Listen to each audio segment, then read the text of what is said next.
Thank you sir, thank you so much. And Ravi గారు.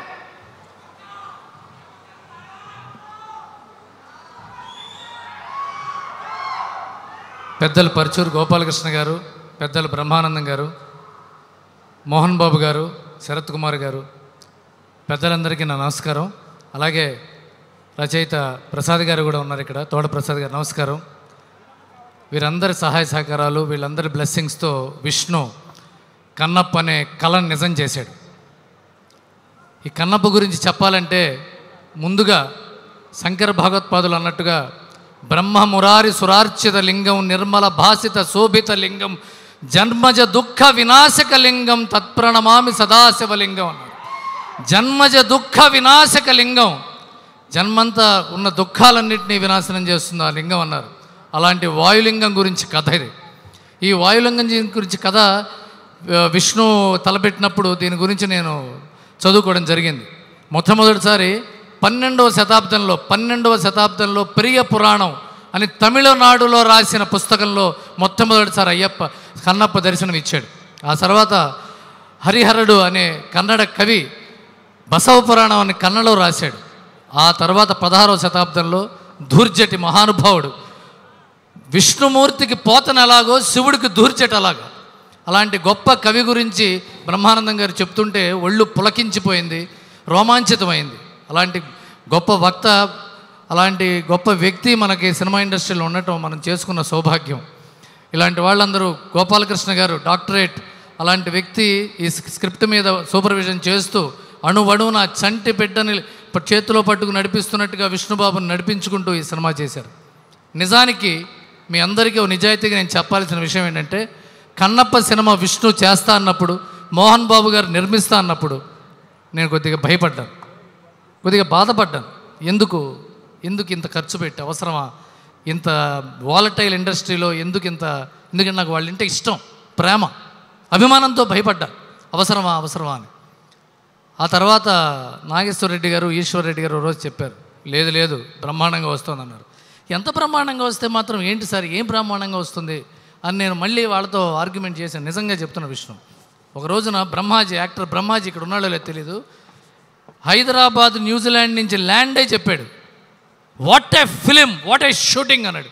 ఏమైందన్న, ముఖేష్ కుమార్ సింగ్ జీ ఆప్కే బారే మే bath కర్ రహే హం, ఎక్స్ట్రాడినరీ సినిమా తీస్తున్నాడు విష్ణు, ఎక్స్ట్రీమ్లీ గ్రేట్ ఫిలిం చేస్తున్నారు అంటే. ఆ తర్వాత నేను మోహన్ బాబు గారితో కలిసి నేను చెప్పా, బాగా వస్తుంది సార్ అని. ఒకసారి సినిమా చూస్తావా అని అడిగాడు ఆయన. చూస్తాను సార్ అన్న. మీరు నమ్మండి, మోహన్ బాబు గారు నన్ను చేతిలో పట్టుకుని కూర్చోబెట్టి థియేటర్లో పైకి వెళ్ళిపోయి సినిమా చూసి పైకి రా అన్నాడు ఆయన. ఫస్ట్ హాఫ్ చూడంగానే నేను ఒళ్ళు జలదరించింది, ఏంటిది, వాట్ ఈస్ దిస్, ఇంత గ్రేట్ ఫిలిం తీస్తారంటే వీళ్ళు అని చెప్పి. సార్ అది ఎక్స్ట్రాడినరీగా ఉంది sir cinema, extremely good film అంటే. ఇది పైగా ఇది ఫస్ట్ కట్, ఇది యాంథోనీ సార్ చేసిన ఫస్ట్ కట్. దీని తర్వాత మిగతాది సీజీలు వస్తాయి, మ్యూజిక్ వస్తుంది, తర్వాత చాలా వస్తుందంటే when I'm going to watch the second half అన్నా. నాకేమో ప్రభాసం చూడాలని కూడా కోరుకుంది. ఆ తర్వాత స్టీఫెన్ దేవసి గారు, sir salutes to you sir. Stephen Devassy గారు చేసిన రికార్డింగ్తో మోహన్ బాబు గారు నేను కలిసి స్టూడియోలో సెకండ్ హాఫ్ చూస్తుంటే, చివరి 10 నిమిషాలు సినిమా చూసిన తర్వాత ఫైనల్ రీల్ ఆఫ్ చేసి లైట్లు వేశారు. 3-4 నిమిషాల పిన్ డ్రాప్ సైలెన్స్లో ఉంది నాకు. నేను వెళ్ళి ఎలా చెప్పాలి నా ఆనందాన్ని అని లేచి వెనక్కి తిరిగి చూస్తే నా కళ్ళన్నీ ఆనందంతో ధార అయిపోయినాయి, చొక్కా తడిసిపోయింది. దిట్ నాట్ ఏ జోక్, అతిశయోక్తి అసలు కాదు. నేను మోహన్ బాబు గారి దగ్గరికి వెళ్ళి ఆయన చేతులు పట్టుకోవాలా, కళ్ళు పట్టుకోవాలా అని తెలియక, ఆయన కూడా అలాంటి కన్నీళ్లతో లేచాడు. ఇద్దరం కౌగిలించుకున్నాం. సార్ విష్ణుకు ఫోన్ చేసి చెప్పాలని ఉంది సార్ ఈ ఆనందం అన్న, ఎక్కడో చెన్నైలో ఉన్నాడు అన్నాడు. నాకు ఎక్కడున్నా పర్వాలేదు సార్ అని చెప్పి ఫోన్ చేస్తే మీటింగ్లో ఉన్నాడు. 2 సార్లు 3 సార్లు 5 సార్లు చేశా ఫోను. 5వసారి ఎందుకు అర్జెంట్ ఏమో ఎత్తాడు. ఎత్తిన తర్వాత నాకు మాట్లాడడానికి మాటలు రావట్లా. ఏం మాట్లాడాలి, ఎలా ఉందని చెప్పాలి, సినిమా ఇంత అద్భుతంగా ఉందేంటి sir. I will promising you guys, interval తర్వాత 15వ నిమిషంలోనో 16వ నిమిషంలోనో రెబల్ స్టార్ ప్రభాస్ ఎంటర్ అవుతాడు. ఎంటర్ అవుతున్నాడు ప్రభాస్. అక్కడ నుంచి 26 నిమిషాలు 27 నిమిషాలు చెప్తున్నాను. ప్రభాస్, విష్ణు, మోహన్ బాబు గారు, అక్షయ్ కుమార్, అసలు కీర్తి ముకుందన్ అద్భుతం, ప్రీతి ముకుందన్ ఎక్స్ట్రాడనరీ ఉంటుంది. అక్కడి నుంచి ఆ తర్వాత మొదలవుతుంది Vishnu performance. Stephen Devassy re recording song ఉంటుంది. ఆ అయిపోగానే విష్ణు ప్రభాస్ గారి ఎపిసోడు. అక్కడి నుంచి I'm telling you, it is going to be one of the most memorable films of Telugu cinema. And నేను విష్ణు చాలా మంచి నటుడు, చాలా డిసిప్లిన్డ్ యాక్టరు, ఎంతో టెక్నీషియన్స్ని గౌరవించే యాక్టరు. అలాంటి వాడు డబ్బింగ్ ఎలా చెప్తాడు? ఎందుకంటే ఇది పౌరాణిక సినిమా, ఇది జానపదం పౌరాణికం మిక్స్ సినిమా. ఇది దీనికి ఎలా చెప్తాడని చెప్పి మనం చూసా.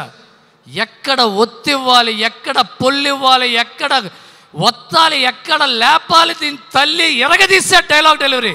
విష్ణు, మీ నాన్నగారి కంటే ఈ సినిమాలో బాగా చేసావు. సారీ సార్, మీరు చాలా సినిమాలు చేశారు, మహానటుడు, గొప్ప నటుడు. మళ్ళా చరిత్ర చరణం అవుతుంది ఎన్నిసార్లు చెప్పినా. ఈ today's evening belongs to your son mister Vishnu. And Mohan Babu గారి పిల్లల్ని ఎంత ప్రేమిస్తాడో తెలుసు, ఎంత ప్రేమిస్తాడో, పిచ్చి ఆయనకి. గ్రేటెస్ట్ ఫాదర్ ఎవరున్నారంటే మోహన్ బాబు గారే, అది మంచో చెడో. అలాంటి తండ్రికి కడుపు నిండిపోయే ఆనందాన్ని తీసుకొచ్చే సినిమా కన్నప్ప, ఇది నిజం. అండ్ ముఖేష్ కుమార్ సింగ్ గారు ఎంత ఓపికగా, మోహన్ బాబు గారితో పట్టడం అంత ఈజీ కాదు సార్. ఫ్రై ప్యానే, కోపం ఉంటుంది, ఆనందం ఉంటుంది, ప్రేమ ఉంటుంది, అక్సర్ మిక్స్డ్ ఫ్రూట్ జామ్లా ఉంటుంది ఆయనతో. అలాంటిది ముఖేష్ గారు, రైటర్స్ గొప్ప వాళ్ళందరూ ఉన్నారు ఇక్కడ, పెద్ద పెద్ద వాళ్ళు, గోపాలకృష్ణ గారు, తోట ప్రసాద్ గారు, అలాంటిది మా స్నేహితుడు నటుడు శివబాలాజీ గారు, వీళ్ళందరూ. అండ్ ఈ సినిమా మొదటి సెకండ్ కొబ్బరికాయ నుంచి రేపు రిలీజ్ దాకా విష్ణుతో నిలబడి ఉన్న మా విజయ్, మా గజ, మా కృష్ణ, అందరూ వాళ్ళ యొక్క రక్తపు బొట్టు పెట్టి ప్రాణం కంటే గొప్పగా తీసిన సినిమా కన్నప్ప. అండ్ మీరందరూ ఈ సినిమా చూసి గౌరవిస్తారు, ప్రశంసిస్తారు, గొప్ప విజయాన్ని అందిస్తారని రూఢిగా చెప్తూ సెలవు తీసుకుంటాను. శుభం. థ్యాంక్ యూ రవి గారు. That was a very emotional speech, charged up speech. అందులోనూ మీరు చూశారు కాబట్టి మీకు రిజల్ట్ ఎలా ఉందో బాగా తెలుసు.